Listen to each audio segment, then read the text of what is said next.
Sir આપનું નામ? વસંતભાઈ દરજી. લગભગ 7 વર્ષથી છું.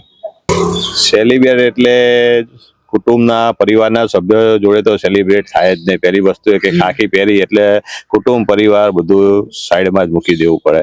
જે છે ફરજ રૂપ છે, ફરજ શરૂઆત થઈ ત્યારથી કુટુંબ એક સાઈડ મૂકી દેવું પડે.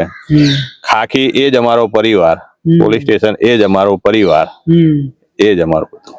સર, તો બાળકોને એટલે બાળકો પણ કહેતા છે પપ્પા આજે તમે આયા નથી, આજનો આટલો મોટો દિવસ છે, આપણે ફરવા જઈએ, એવું બધું વાતચીત થઈ કે નહીં? વાતચીત ઘણી થાય. બાળકો બધા જીદ બી કરતા હોય, પણ પછી એ બી સમજે છે કે પપ્પાને ડ્યુટી હોય એટલે એમાં કોઈ ફેરફાર થાય નહીં. એમને ડ્યુટી પેલા નિભાવવી પડે એટલે જવું, એટલે એમને આદત પડી ગઈ છે. આદત પડી જાય. અને તમારા પત્ની એવું કહેતા હોય કે ભાઈ તમે તહેવારના દિવસે તો ઘરે આવો, તો કે એ પણ સક્ષમ થઈ ગયા છે હવે? એ પણ હવે સક્ષમ થઈ ગયા છે. શરૂઆતમાં થોડું એવું લાગે, શરૂઆતમાં કે ભાઈ પહેલો તહેવાર આવ્યો હોય, જોઈન્ટ થયા હોય ને કઈ પ્રોબ્લેમ થયો હોય તો એમ લાગે કે તમે ઘરે રહો તો સારું છે, પણ પછી ટેવાઈ ગયા છે એ લોકો બી કે હવે આ રોજિંદુ છે, આપણે રેગ્યુલર છે એના માટેનો.